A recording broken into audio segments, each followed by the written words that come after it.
Following in the footsteps of Republican Senator Rick Scott, former Vice President Mike Pence has now put out his own plan that Republicans can use as their 2022 midterm agenda.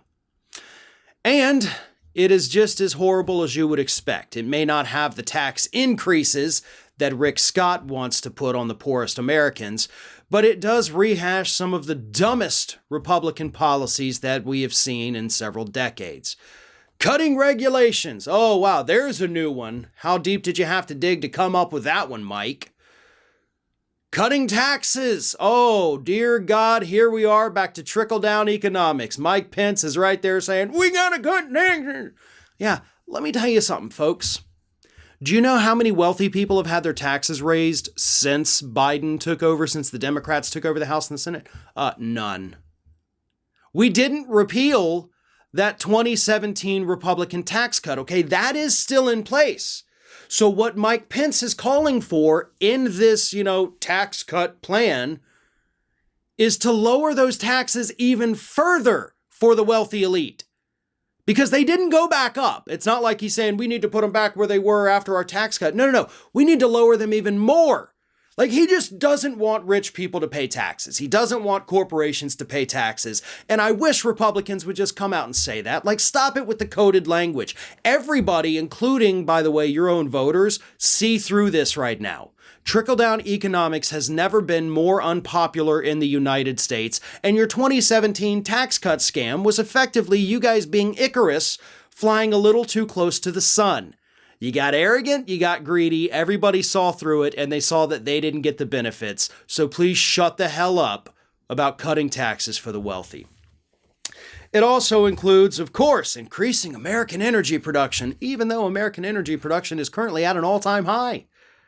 What we need to do is stop and start increasing American energy production with renewable energy. But y'all don't want to have that conversation, do you? You don't want to push us into the future. You want to take us back to the early 1900s. And then, of course, there's all kinds of culture war nonsense in there. Pledging, for instance, as the Associated Press points out, to save women's sports by ensuring that sports competitions are between those who share their God-given gender, and calling for all high school students to pass a civics test. Okay, not gonna lie, I'm okay with the civics test part. In fact, I'll take it one further. I don't think it should be the civics test. I think it should be the citizenship test. I think if we're going to make other people moving into the United States pass that test, I think our own people should have to pass it too. And I don't think that's out of the realm of possibility. But civics, absolutely. Yeah, I'm cool with that. So you got one point out of a 28-page plan that I'm okay with.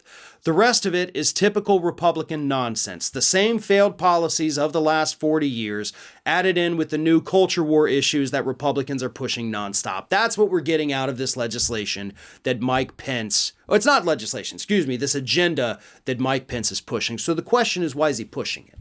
All right, Republicans, Mitch McConnell says, we don't need an agenda. So why is Mike Pence doing this? It's very simple.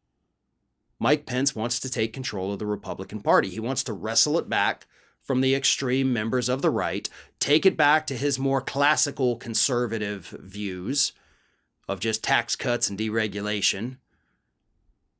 And then maybe he might have a shot at running for president someday. That's what Mike Pence's end goal is here, folks.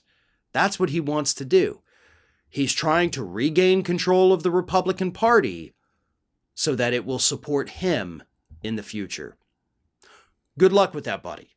I don't know if you know what they were chanting on January 6, 2021 when they stormed the Capitol, but based on that alone, yeah, kind of seems like you really don't have a future as any kind of leader within the Republican Party. Thanks for watching, and if you like what you saw, make sure you subscribe to our YouTube channel for fresh content every single day of the week. Just smash that subscribe button, and of course, don't forget to like, comment, and share the video.